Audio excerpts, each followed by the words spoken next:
My guest today is Omar L Harris.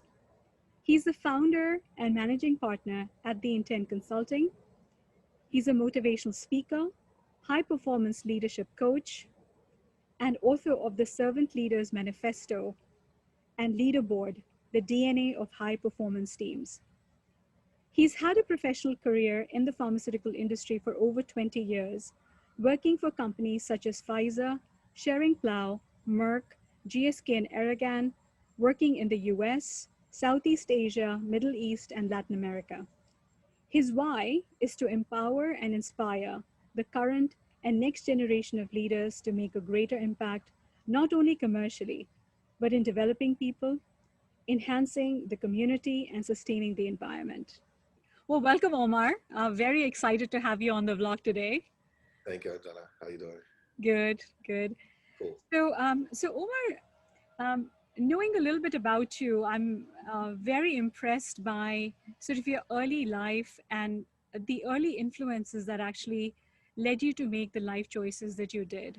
Right. Would love to have my listeners sort of understand what your background is and what those early influences were for you. Well, I think, my earliest influences were the fact that due to my father's job, my father was a chemical engineer. Yeah. We moved around a lot. Mm. So I was born in Pittsburgh, Pennsylvania. Mhm. We moved to West Virginia, Charleston, West Virginia, and then Lake Charles, Louisiana Okay. during from birth to like high school. Mhm. And we moved a lot. Within Charleston, West Virginia, we moved 5 times. So I went to 4 different elementary schools as an Wow. example. So I think that formative experience really, and I went to 2 different middle schools and 1 high school. So, really having to forge relationships kind of out of nothing, out of thin air, Mm-hmm.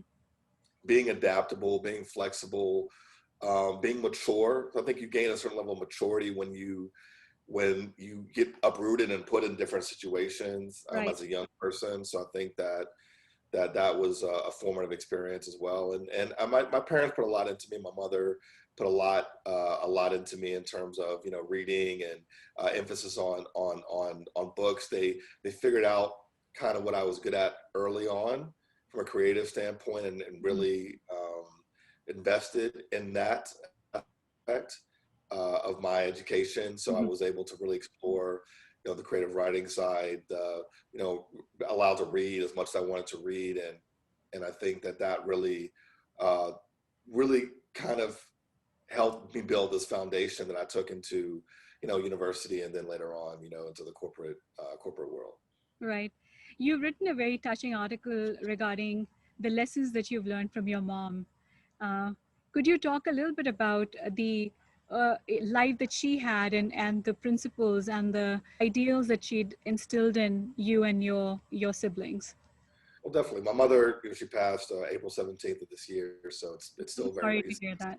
Yeah, very recent. But my mother lived an amazing life, and she was a very inspirational person in and of herself. Mm-hmm. This is a woman who was raised kind of never knew who her father was, and then she learned later on in life that actually her father had raped her mother, and now she was a product of rape. Mm. And then her younger brother burned up in front of her when he was 3 years old, and so she watched her younger brother die, burned to death in the kitchen. And she dealt with sexual abuse from relatives at a young age, and had her first child when she was 14 years old. Yeah. Another child by the time she was 21. Mm. Didn't get her education from didn't graduate from high school. And so most people who have this kind of story, their life is going to be not a brilliant life, right? I mean, this is a setup of a beginning of a story that is, Right. you're set up for a lot of hardship and misery through your life. But my mom always wanted more for herself, and she was determined to find it.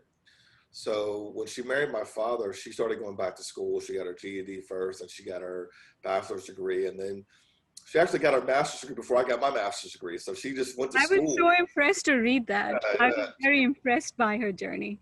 She went to school for 20 years just trying to, because she really valued education so much. And she got her master's degree in early childhood education.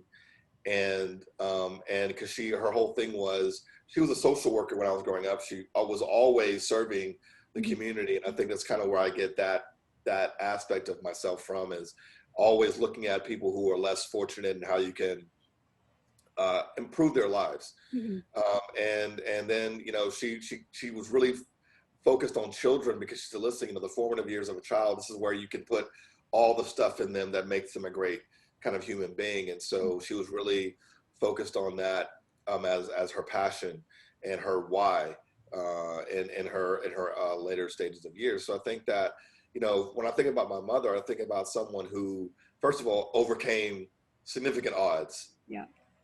And also who created the life that she wanted, despite the overwhelming odds she had at the beginning of her life. So I think that the message from my mom is that it doesn't matter how your story begins, it matters how your story ends. And it's about the journey, and it's about, you know, how much you're willing to actually work for and fight for your dreams. And I think that is definitely within all of us, me and my other siblings, in terms of that steel. My mom's a very strong personality, a very strong person, the will and the resilience to continue to fight at all times and to build the life that you dream of for yourself. I'm a big proponent of the positive psychology and strengths movement.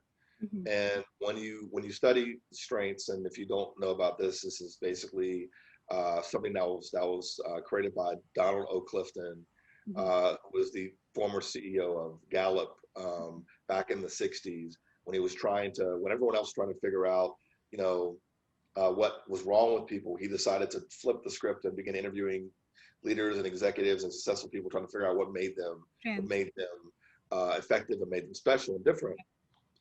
So I think that one of the things about my rearing was that my mother especially was trying to figure out what I was good at from an early age, and then doubling down on those types of things. You know, it's really funny because, you know, I was a leader from the jump.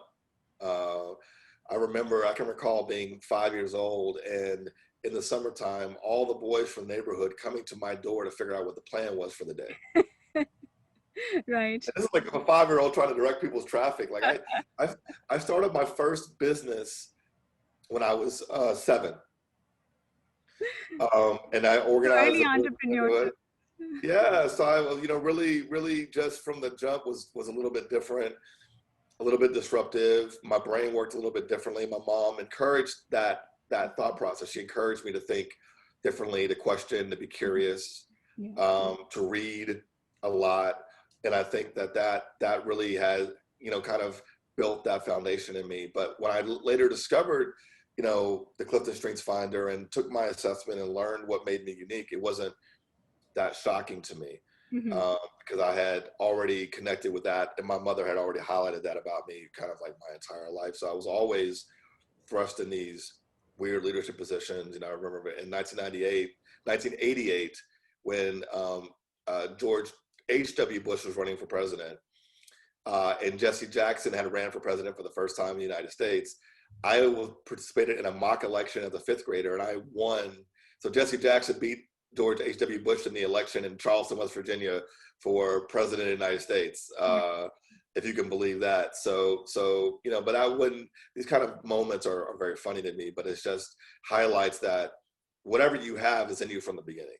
Right. And your strengths are not something that you have to discover them, but once you do, you can really invest in them, get your, you know, Malcolm Gladwell 10,000 hours in, and then you can begin applying them in your daily life to help construct the life that you want for yourself.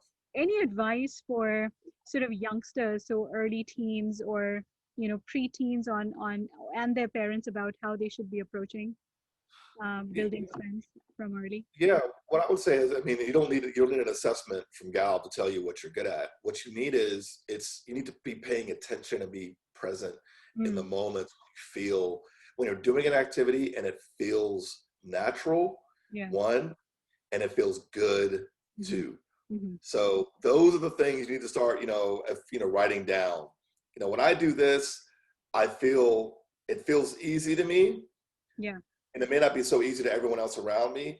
And I really enjoy doing it. That's the beginning of you discovering your special niche as an individual. And I think that we're trained in Western education to be well-rounded, but that's a fallacy.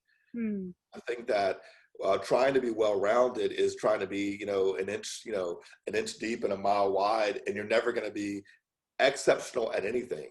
And if you look at, you know, the prodigies we've seen and, athletes or intellectuals, they become, math or piano or, they pick a discipline very early and spend all their time becoming great in that space. They're not worried about, the world's best, concerto pianist is not worrying about trying to become the world's best trumpet player. She is focused on the piano. That's where she feels she has the power to really make a difference. And so I think that everybody, as we go through life, especially early in life, and if you're a parent, you can begin to pick these things up. Like watch your kids, like watch them very intentionally, Mm-hmm. and watch them and see what they pick up easily and see what they struggle with. Right. And focus on what they pick up on easily, Mm-hmm. and focus on what they enjoy doing naturally. What puts a smile on their face? Like watch your kids when they're smiling, figure out what that thing is. What is it that's really turning them on like that? Because Right. that's the beginning of identifying what your sweet spot is, what you're really good at. And also encouraging your children or encouraging yourself. It's okay to be what I call spiky. It's okay to be really good in a few areas and not so good in every other area, because later on in life, you're going to find other people. You're going to find a team, and those people hopefully will be strong where you're weak, and vice versa. That's the power of a team, actually, is that Mm-hmm. you don't have to be, no one person has to be great at everything. Mm-hmm. If that was the case, then we wouldn't have teams. We would have great people who did all the work and they could do everything, but that's never been the case in the history of human society. We've always required groups of people with different abilities and strengths coming together to build whatever it is they're trying to build. Right. Right. Um, you told me a really interesting story about your early career where you had a leader who took you under their wing and sort of, capitalized on the strengths rather than, pointing out, the areas of development. Can you Yeah. talk a little bit about that experience and how that led you to be a leader yourself later on in life? Oh, definitely. I had two kind of formative experiences in the beginning of my career. So when I first started my career with Schering-Plough, I was sent out to be I was a part of the management, the high performance management program in the Mhm. organization. So the program that was going to basically, you go through 3 rotations in your first 2 years in the company, and you're on a management fast track, basically from that standpoint.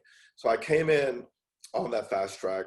I Mhm. was sent to Philadelphia to be a hospital sales rep, and I had no district manager, so I had no leader in that territory. Mhm. So I was kind of on my own for 12 months, trying to figure out hospital sales in the acute coronary syndrome setting.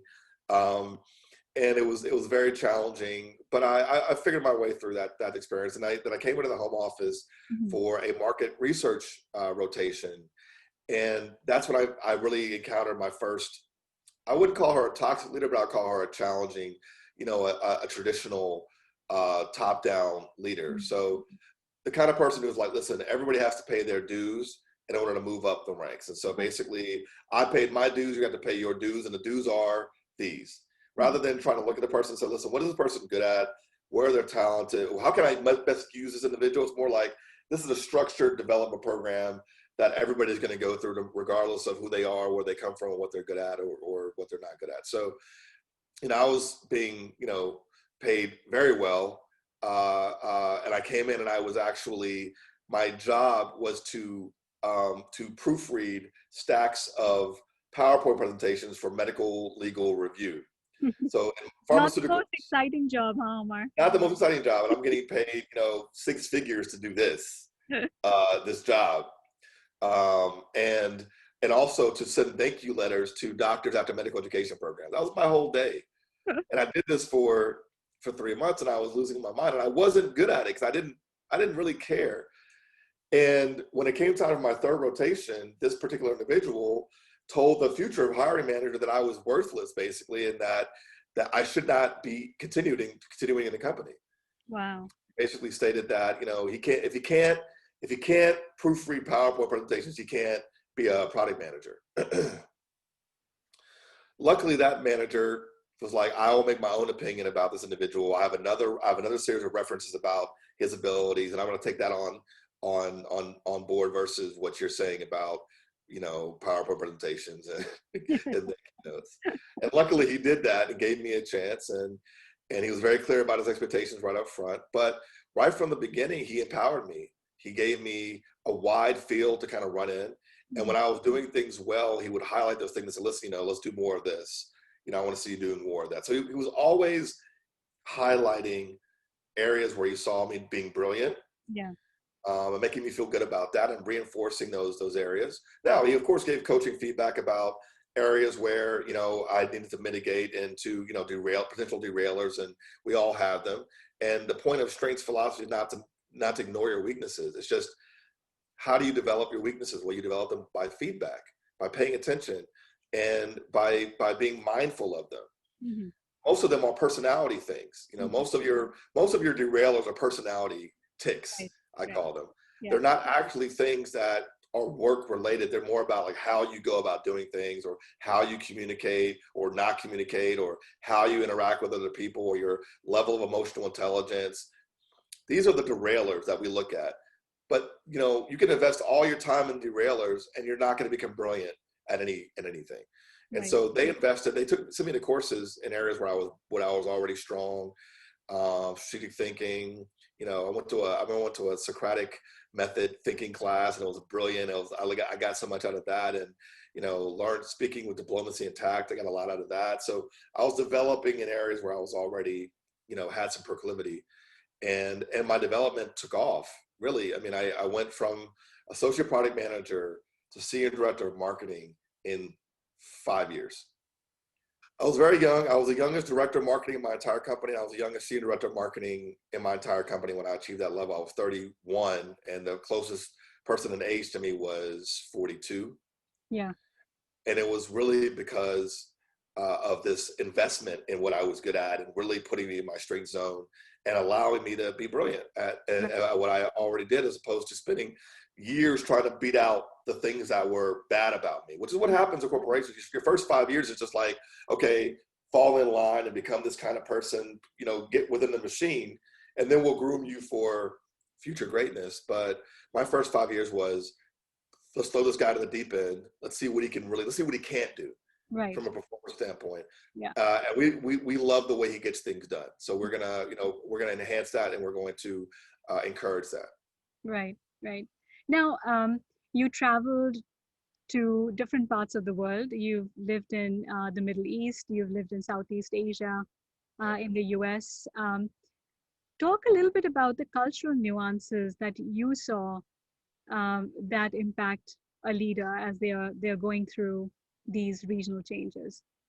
So I think the biggest one was probably going to the Middle East. I spent 4.5 years in the US at that point, and I moved to Turkey. And I was responsible for 30 countries in what they call the MENA CIS region, which is Middle East, North Africa, and the Commonwealth of Independent States, which is the Ukraine and the stands markets. And when you're managing 30 countries, you learn very quickly. You can have two approaches. You can either be really top down and to say, let's try to dictate to these countries in a Western format. Listen, this is what you're going to have to do. This is what I expect of you. Or you can say, well, I don't know anything about these markets or these people or these cultures. Let me invest more time in trying to understand them, their unique challenges, because the products may be the same. The markets definitely are not. There may be some similarities in the markets. Right. But the people definitely are different, and the way they interpret, instructions, the way they interpret guidance, the way they deal with hierarchy, what motivates them, what inspires them, what gets them excited, what derails them. It's all very different. So I invested a lot of time in trying to figure out the nuances of the various different stakeholders I had. So I had stakeholders in Pakistan and Algeria and Emirates and Ukraine, Nigeria, South Africa. You're all over the place. And so for me, what was cool about the job was on any given day, I have to code switch all day.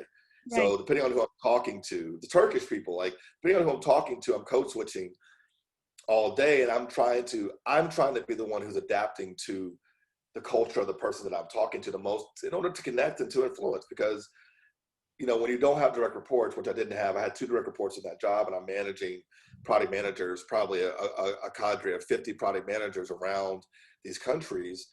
You know, my job is influence, not, some people took the job as just top down, do it, give me this report by Friday. No, I'm like, I was trying to influence different behaviors, different approaches and strategies to how we achieve success in the region. So I really was able to flex that adaptability muscle in that job. And, I learned a lot about all the different cultures. And I think that the people appreciated my approach because I was not coming in dictating. I was coming in trying to understand and build relationships the way they built relationships. And even speaking the language a little bit, trying to pick up words and phrases to, just to try to, minimize the distance between myself and that other colleague so we could drive performance together. Right, right. Now, you've written the Servant Leaders Manifesto, and it talks about toxic leadership, right? Yeah. And could you talk a little bit of what is toxic leadership to you, and then talk a little bit about the book and what are some of the key takeaways from the book? Right. So toxic leadership is an outshoot of hierarchical leadership. So if you think about business today, Mm-hmm. business today is defined by the traditional pyramid, which is, you have CEO, board at the top, and then you basically go wider and wider and wider till you get down to the people who actually, whatever, create the product or sell the product to the end consumer. So now toxic leadership begins when these people at these higher levels of organizations are doing it for self-driven, ego-driven concerns. So the moment that it becomes all about me as a leader, I'm beginning to become toxic to my environment. Mm-hmm. Because basically, the further away from the customer we get, the more toxic our culture is. So for example, if my team is working for me and only trying to please Omar all day long, and the customer is saying, we need this, we need this, we need this, but everyone's looking at me and not looking at the customer, then that's going to create a toxic culture whereby the customer doesn't get what they need. And that is one definition of toxic work culture. Right. Another definition of toxic work culture is, in the same vein, is because everyone's working for this individual, he burns out everyone around them. So it's all about them. And so that burns out people.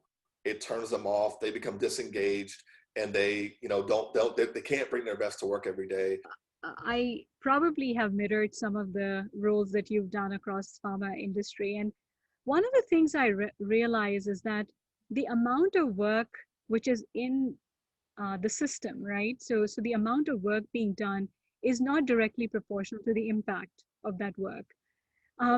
So how can a leader be much more effective in making sure that everybody is focused on the true north, that they're doing the things that truly have an impact and not busy work?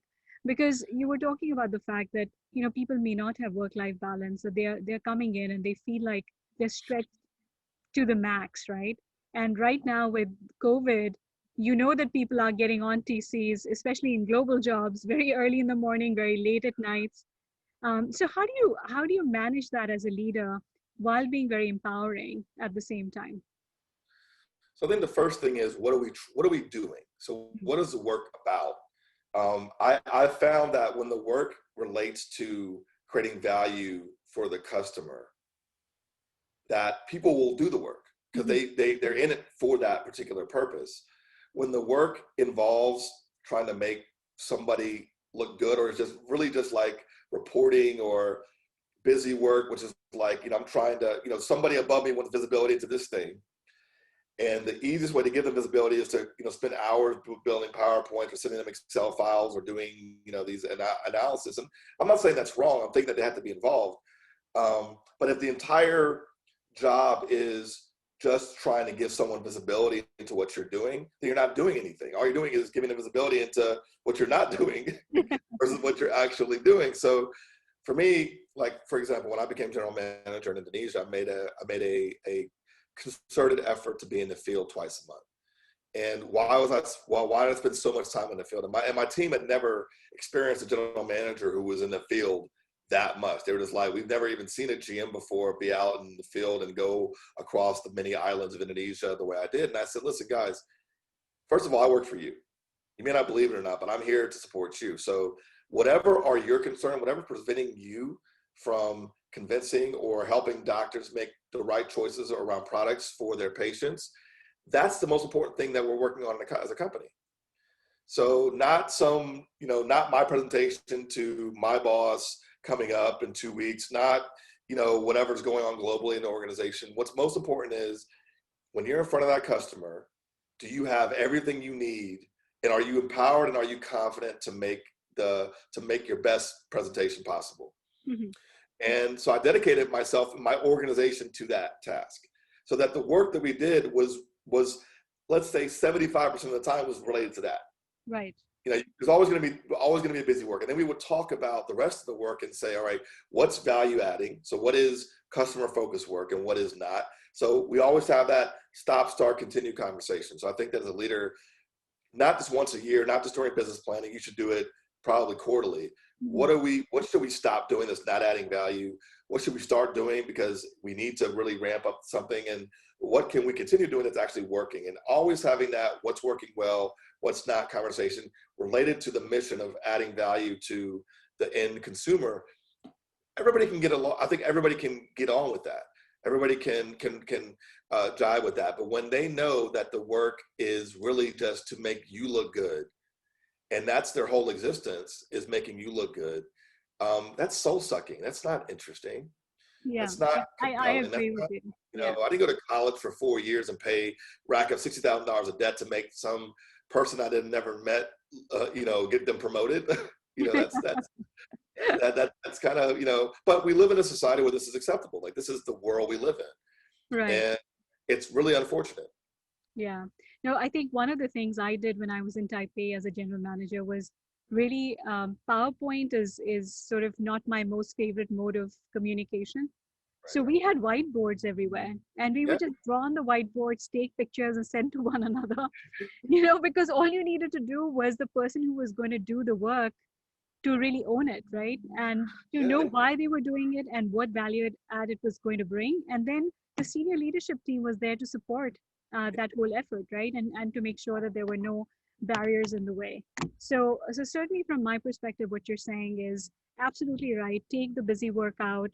And I think this is part of continuous improvement as well, that, you continue to look at your processes, you continue to look at what your people are doing and take work out that is not impactful so that they can actually focus on things that are important to the customer. They're customer focused, and you can be employee focused along with customer focused, right, as a senior leader.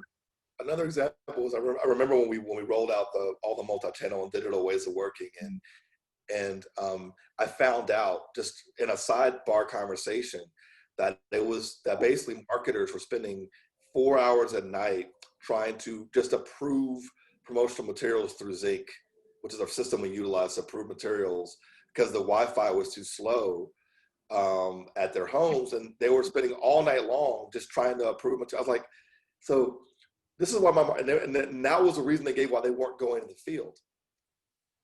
So I said, oh, we have to nip that in the bud real quick. So I remember standing in front of my leadership team, and we were breaking down the process, like step by step. Let's break down this process and find out what we can take out, what we can improve on, what we can, use technology to enable.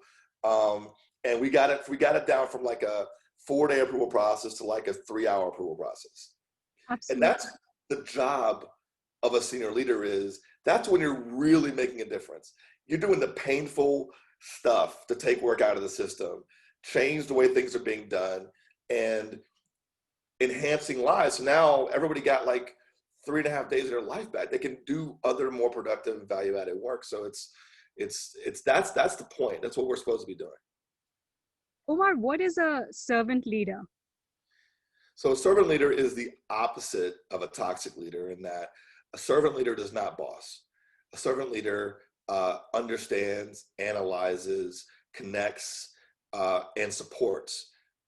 That's how they achieve performance. So a boss achieves performance by directing. Listen, this is what I expect. This is how I expect it. This is the standard. A servant leader achieves performance by establishing a mission bigger than themselves, and then working hand in glove with every individual whose job it is to achieve that mission, to remove obstacles, to potentialize the strengths of the organization, to build high performance teams, and to keep everyone aligned on the goal toward the mission. And the feeling of it is very different. So when you work for a servant leader, you never feel talked at. You feel like you're working alongside this individual, and no matter what their job title is, you don't feel like they're bossing. You never feel bossed. Right. I guess that's the point. You feel that you can talk to them. You feel like you trust them. You feel loyal to them. You feel supported by them. You feel developed by them. And you have this honest, like, interpersonal relationship with this individual who you see as someone who is as or more invested in your success than even you are. Right. And I think that's the feeling of a servant leader, whereas the feeling of a boss is, you know, like someone hitting you over the head with a hammer all day. So basically the feeling is of uplifting versus hammering. And I think you talk about consistency, humility, and trustworthiness as well, about the three qualities. Yes. Why these three qualities, Omar? So I think that, I mean, so what people need is in general in life, we need consistency. And a lot of times in corporate America, it's hard to find consistency because depending on how performance are going, you know, every Monday it could be run to the right, strategy change, run to the left, and then move up that. You know, we've all experienced like this whole lack of consistency. Right. You have lack of consistency when you haven't done the work to establish a higher, an overarching vision and mission for the organization. If you're just responding to numbers, then you're not going to be consistent, because the numbers are never going to be consistent. Numbers are always going to go up and down and fluctuate due to whatever's happening in the environment, things that are not within your control. So the numbers cannot be the thing that everyone's responding to. It has to be bigger than numbers. It has to be, you know, patient out. If you're talking about pharmaceuticals or healthcare, it has to be patient outcomes, or, you know, education level for physicians, or something of a higher order that you can all work toward. You can consistently provide effort towards. So the manager, you know, consistently reminding everyone what their job is. You know, that's the consistency I'm talking about. Humility is just the willingness for a leader to say, first of all, I don't know it all. I'm not the best at everything. Mm-hmm. I'm curious about many, many different things, but I'm not always right. Mm-hmm. And I think that when you approach business or approach people that way as a human, I think that it also gives people permission to be human. Mm-hmm. And bring their best selves to work every day, because they understand they're not going to be denigrated or judged for not knowing. You know, how can you know everything? Mm. You know, so I think that it's more of a role modeling and exampling for people that it's okay not to know it all. It's okay not to have all the answers. It's okay to be wrong. It's okay to make bad decisions. It's okay to fail. All these things are okay because they're human. Yeah. What's not okay is not to try and not to continue the journey for excellence. And so I think that that's what the humble leader does. The humility, you know, you bring in that you know, it's okay to be human mm-hmm. element to the organization. Mm-hmm. And then trustworthiness is, you know, nobody wants to work for someone that they're worried about being backstabbed by. No one wants to work in an environment where you know, I'm going to do all this work and then you're going to take credit for what I've done. You know, it just doesn't, it poisons the well when you're not trustworthy as a leader. When I can't depend on you as a leader, then I lose my polar north, because I'm looking at you like you're the person who's supposed to be directing, showing me the way. And if you're, you know, not trustworthy, if you're immoral, or if you have toxic qualities, then, you know, it's going to be very hard for us to have a connection and for me to do my best work for you. So it's really about productivity. Like, you know, if you think about the best leader you've ever worked for, if it was somebody who was trustworthy, you probably were more productive mm-hmm. because because trustworthiness is like not about them being trustworthy. It's also about them giving you trust. They trust you. That's right. How many times in your career have you been trusted, like, to do a job where they're like, listen, I believe in you. I know you'll figure it out. If you need me, I'm here. How often do you hear that in a company? where you know you're empowered, you know you have a parachute, you know you have a safety net, and you know you have someone you can go to for support if you need it, and you know that failure is not the worst thing. One of the things I advocate for in my book, Leaderboard, The DNA of High Performance Teams, is this process called interviewing, not interviewing, interviewing, INNER, Mm-hmm.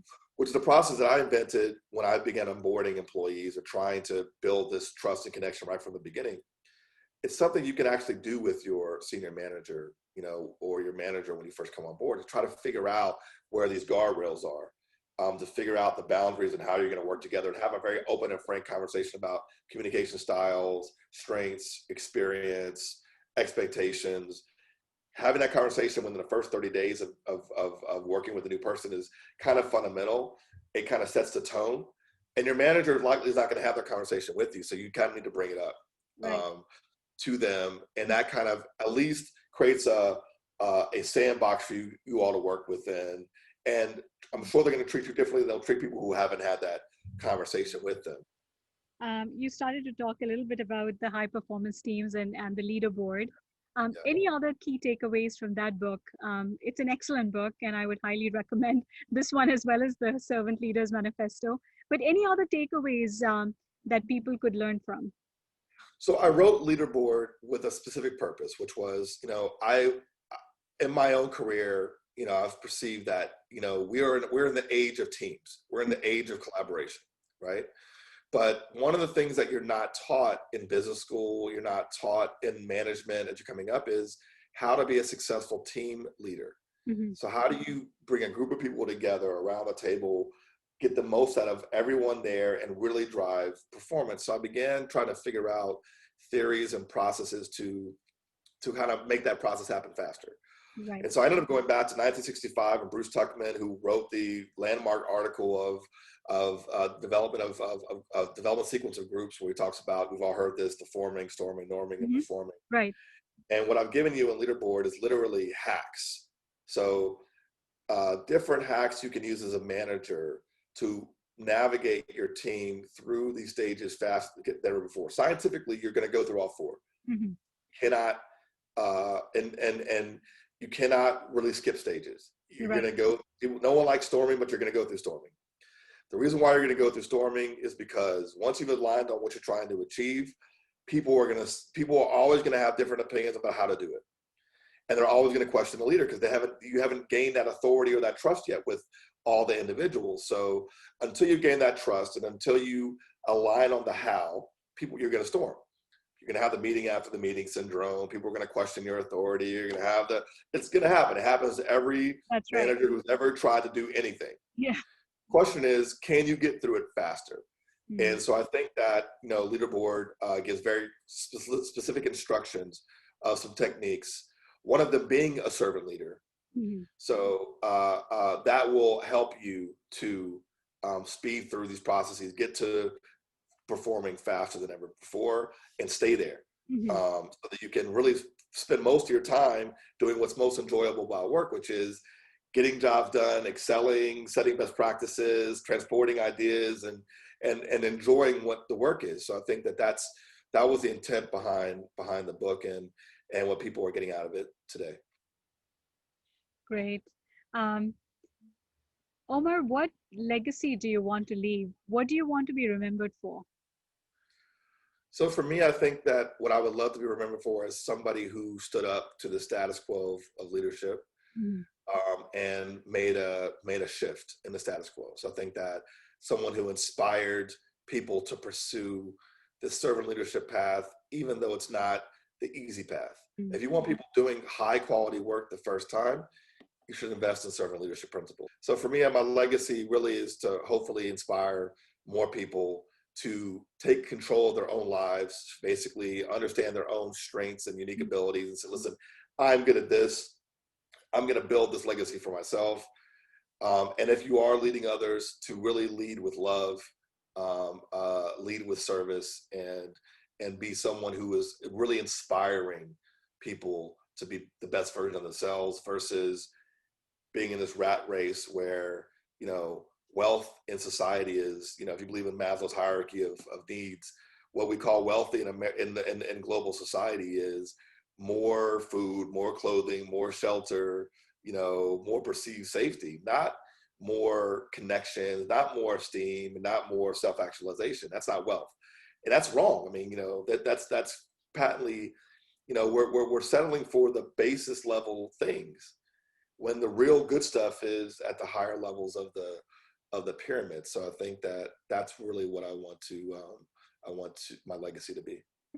From what you're saying, what resonates with me is that working on your inner self, working on sort of that compassion, the kindness, but not losing your business edge along with that is the Yeah. key to it. But at the fundamental, at the center of it, it's all about people. Yes. That's what you're talking about. It's all about people. If you're going to work with people, you can whip them or you can inspire them. I just have seen that people do greater things when they're inspired than when they're whipped. You're right. They go the extra mile. And so I think that's what, I mean, very simply, that's what it really comes down to. I love what you said just now because I think that it really is all about the inner game. It's all about, I have a friend who's a 7th degree black belt, and I was asking him, really, what's the difference between a 1st degree black belt and a 7th degree black belt? And he's like, well, Omar, the difference is, when you're a 1st degree black belt, you have the technique, but you're still you're exerting a lot of energy to do the damage you want to do to your opponent. When you become a 7th degree, as you become different levels of black belt, you're beginning to get the same result with less energy. So whereas when I was a 1st degree black belt, to get you to move back from me, I had to push you like this. When I'm a 7th degree black belt, I can push you like this and get the exact same result. You're going to fall back the same distance. My technique and my strength are such that I've mastered I've mastered myself, I've mastered my craft, and I've mastered the ability to influence what I want to influence. And I think that, this servant leadership is about mastery. It's about, actually I exert a lot less energy than bosses exert to get the same result, and I have a lot more fun doing it. So I think it's really, that's where the mindset is around servant leadership is it's, there's multiple ways to accomplish the same goal, but, if you can do it with exerting less energy, that means you'll have more energy for the big stuff. How does one become a servant leader if not already there? And I really do believe that, I fundamentally believe that, yes, some leaders are born, but most of the leaders are made. And you have to continue to work on yourself as a leader. And that's why we need coaches, right? So Yeah. Well, so I think coaching is really important. That's why I am a coach, because I know that it's not just enough to talk about it and write about it, but I have to actually, meet someone where they are and take them on the journey. And so, coaching is a fundamental way to do that. I think your own curiosity. I remember being an associate product manager, and my manager, he had a library of leadership books behind his desk, and I would just go and check them out. I would go read, John C. Maxwell, Discover the Leader Within You, and, and we would discuss these books. And I was the only, we had 7 product managers. I was the only one reading these books. So I was the only one curious about, first of all, humble enough to say, I don't know what this stuff is about. I want to learn about it. Right. And also curious enough to put the time in to learn more about it. So I was, I think that the first thing is you don't know it all. And there's a lot of resources out there that can help you accelerate your journey. In the back of the Servant Leaders Manifesto, I give you literally an appendix of all the books that I read to become the servant leader that I am. And you'll read this, it's over 48 references. Right. So I wasn't born spouting all this, all this stuff. I mean, I validated it, I've checked it, I have tried it in the real world, and I'm still reading and learning every day. You never stop. You never get to the end of that journey. So I think that, it's the honest assessment and acknowledgement that there's more to be learned, and that there's more ways to learn than just by experiential learning on the job. I think you need to find coaches, find mentors, read books, listen to podcasts, listen to audiobooks, whatever it is to keep self-development a priority in your life, I think is fundamental. One of the things I talk about in one of the first chapters of the Servant Leader Manifesto is about personal effectiveness. So if you are not improving yourself as a leader, then your lid or your ability to influence is going to be much lower. So you have an obligation to be the most curious, to be the most humble in the organization. The higher up you go, you don't become less, you become more, because the questions become bigger and they become, hairier. They become more challenging. How do I set up a company that has zero emissions around the world? That's a CEO level question. That's not something a product manager is going to solve, right? So you have to build the capacity to tackle the big questions, the higher up you go. And you build that by just having that mindset of, I am not going to be satisfied with the status quo of knowledge, and I'm always going to be learning and developing myself, because you never know what the next challenge around the corner is going to be. So what's your one advice for boards as well as CEOs of companies that are looking to get more high performance behaviors within their organizations? So one of the things I'm doing with my business is to redefine some of the metrics that are important for organizations. And so you can look at the P&L and you can look at the traditional metrics and ratios and things that everybody focuses on. But I've begun looking at that a bit differently. And I've begun looking at and thinking about, for example, so customer experience and customer experience has been a buzzword for the last few years. There's like 3 or 4 different main measures of customer experience. You have the stickiness quotient. Now you have customers, how long they stay with you for a year, and you have the cost of customer acquisition. You have these different and long-term customer value, right? So everyone has a kind of a line behind these kind of metrics of customer experience, but in order for you to deliver a customer experience, you have to deliver an employee experience. That's right. An employee experience is not just how fancy your office is, what kind of catered lunch you have in, do you have nap pods, or can I bring my dog to work? Those are not really superficial. The real employee experience is, how much are you investing in attracting and recruiting the top talent in the organization? So I would question of the HR spend, how much of that is actually going towards a constant attraction and recruiting, right? Whether you have a hiring freeze, don't have a hiring freeze, how much you're investing in that.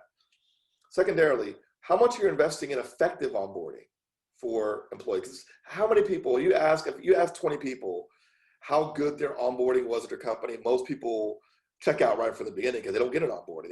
They get walked around the office, put into a cubicle and said, all right, your boss didn't come give you some work, and you'll figure it out.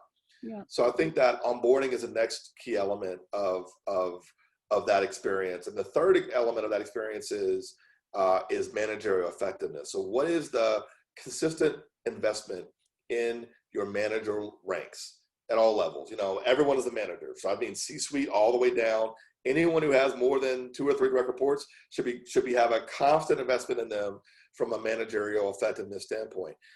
And if you're thinking about your HR spend, if 75% of it is not in these 3 areas, then actually you're not driving an employee experience that's going to ultimately drive a better customer experience. Listen, this was an incredible conversation.